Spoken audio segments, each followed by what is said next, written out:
On va parler d'un nouveau système qui séduit les jeunes qui ont envie de voyager, d'aller vivre un peu à l'étranger. Eh bien, c'est possible grâce à ce dont vous allez nous parler. Didier. Ah oui, alors un système, Sophie, qui cartonne. Donc ça va vous intéresser si vous êtes jeune, entre 18... Alors, moi, les jeunes, je les fais aller jusqu'à 35 ans. Hein. Donc entre 18... Même 40. Non, mais entre 18 et 30 ans ou entre 18 et 35 ans. Donc si vous êtes un jeune de cet âge-là, restez surtout et regardez. Ou si vous êtes la mère d'un enfant, justement, qui arrive un peu en fin de cycle d'études, qui se pose des questions sur ce qu'il a envie de faire. Est-ce que c'est pas le moment de décrocher, d'aller vivre une expérience à l'étranger pendant un an? Il y a une solution, Sophie, qui est vraiment formidable et qui cartonne, puisqu'en 2009, 28 000 jeunes sont partis avec ce système.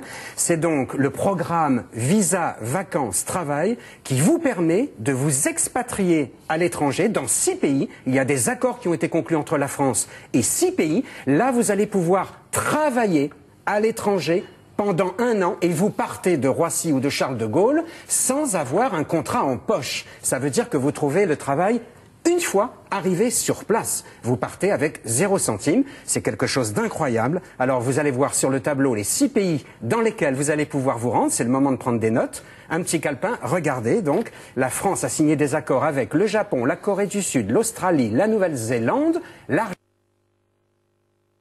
Pour vous faire rêver, c'est complètement génial. Pour vous faire rêver, on va commencer par l'Australie. C'est la destination la plus prisée. Laissez-moi vous présenter votre cadre de travail.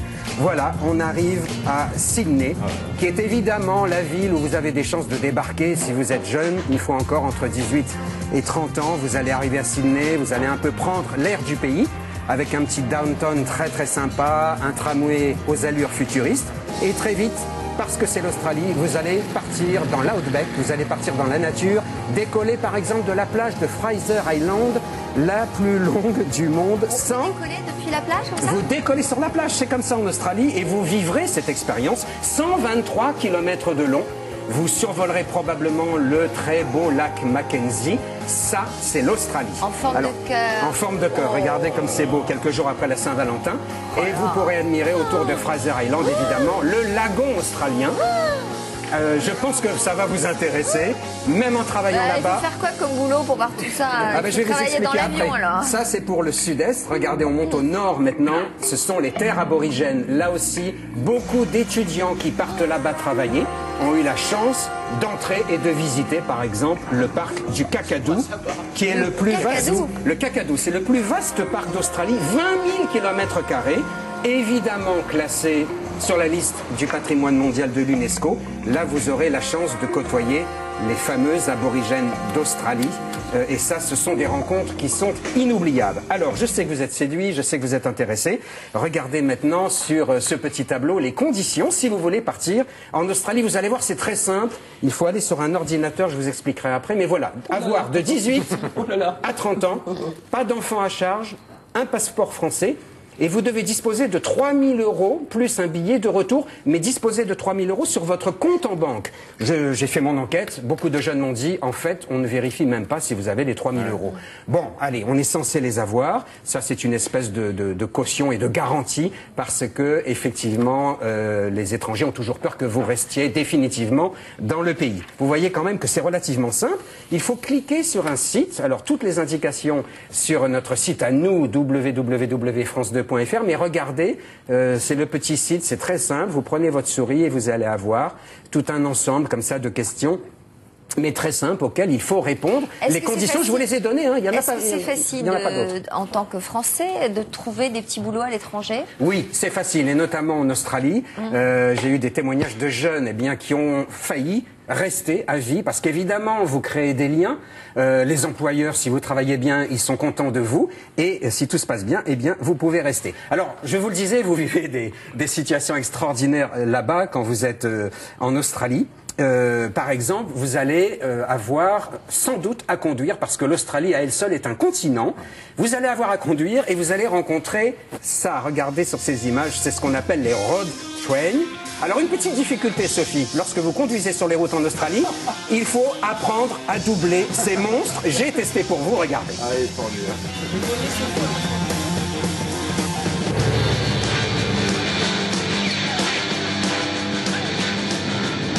Alors ça, c'est toujours le moment délicat quand on conduit en Australie. Essayez de dépasser un road train 53 mètres et demi de long. Donc il faut bien prendre son élan. Celui qui est devant roule à peu près à 70 km à l'heure. Donc je vais essayer de doubler. Il faut une bonne visibilité. Il faut un bon kilomètre pour doubler. Personne derrière. Allez, je me lance.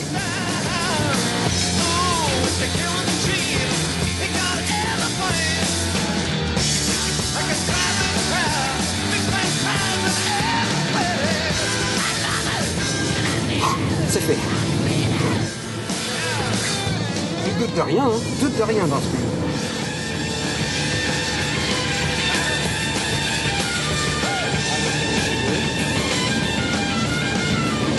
C'est ça qui est extraordinaire quand même, c'est qu'il ne doute de rien. 53 mètres, il n'hésite pas à dépasser. En même temps, la route, elle fait quand même plusieurs kilomètres en ligne droite. Donc pour eux, ce n'est quand même pas tant risqué que ça.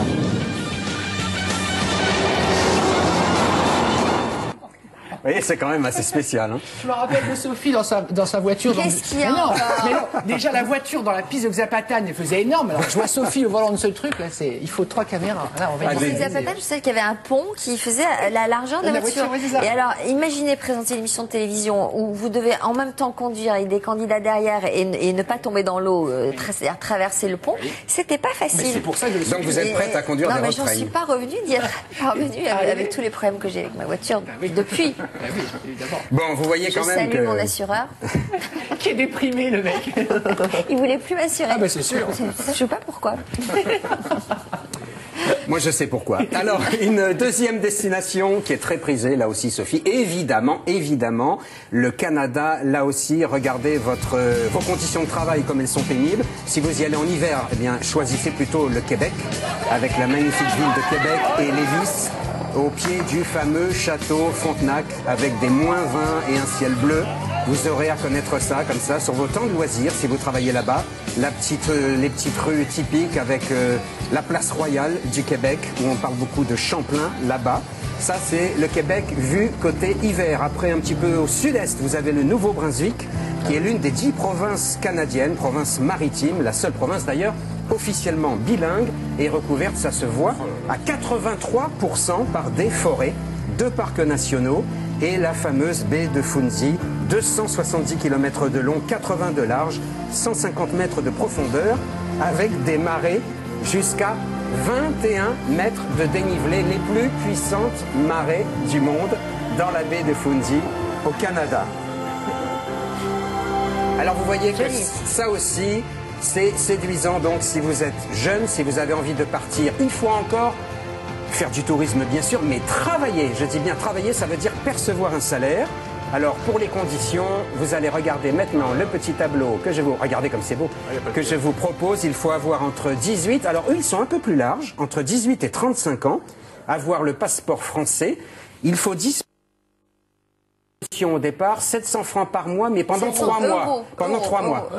Euros, qu'est-ce que j'ai dit? Francs. Francs, non, ben oui, c'est parce qu'on rend les francs aujourd'hui, c'est pour ça. C'est le dernier jour. Je me souviens de l'époque où il était étudiant, il disait c'était en francs. Tu remarques qu'il est sur l'actualité, on rend les francs aujourd'hui. Ah ben oui, donc 3 x 7, 21, donc 2100 € à peu près, ne pas avoir bénéficié de ce programme auparavant. Et j'ai trouvé pour vous... Non, c'est 700 €. 700 € par vous mois. n'avez pas besoin de faire 3 x 7, 21. Parce que pendant 3 mois. Oui, pendant 3 mois. Voilà. Donc pendant 3 mois, il faut avoir 700 € par mois. Les 3 premiers mois, parce que il part du principe que ce n'est pas tout à fait facile de trouver en 24 heures, et c'est vrai, le travail, une fois arrivé sur place. Je voudrais vous proposer le témoignage de Solène qui a testé. Pour nous, elle nous raconte son expérience incroyable à Toronto, au Canada. Bonjour Solène. Alors, Solène, oui, bonjour. 24 ans, Solène, c'est ça? Oui, enfin je suis partie à 24 ans, je suis un peu plus âgée aujourd'hui. Ouais. Donc voilà, donc je suis partie à 24 ans à Toronto. J'avais fini mes études et du coup je m'étais dit je vais m'accorder une petite année entre parenthèses pour faire un grand voyage et une grande expérience. Et du coup, voilà, j'ai décidé de partir à Toronto, surtout pour apprendre l'anglais. Alors, qu'est-ce que vous aviez fait comme études auparavant? J'avais fait des études de communication et publicité. D'accord. Et qu'est-ce que ça vous a apporté, cette expérience là-bas sur place? Donc, apprentissage de l'anglais. Qu'avez-vous fait? Quel travail avez-vous exercé? Oui, alors moi, j'ai décidé de pas du tout exercer un travail en rapport avec mes études, puisque je m'étais dit que c'était vraiment une année entre parenthèses. Donc moi, là-bas, j'étais serveuse dans un salon de thé. Maintenant, pour parler et pour donner plein d'informations à tout le monde et aux jeunes qui voudraient partir, il y a des personnes qui cherchent dans leur domaine d'études et qui trouvent de formidables opportunités et du coup qui restent sur place après encore le PVT. Donc on vit et on crée le PVT comme on a envie de le faire, quoi. Alors PVT, c'est le programme vacances-travail. Si vous voulez savoir, Solène, est-ce que vous avez fait un peu d'argent là-bas? Si j'ai gagné de l'argent? Oui. Oui, bah bien sûr. Bah j'ai travaillé pas une année complète, mais quasiment, et donc j'étais payée honnêtement par rapport à mon travail. Et il faut savoir qu'au Canada, on est quand même plutôt bien payé, surtout quand les métiers sont un petit peu qualifiés. Vous êtes rentré en France quand même? Vous n'êtes pas resté là-bas? Bon. J'aurais aimé rester là-bas, mais la condition du visa, c'est de revenir au bout d'un an. Hein, il faut rentrer chez soi après. Donc c'est une expérience que vous recommandez?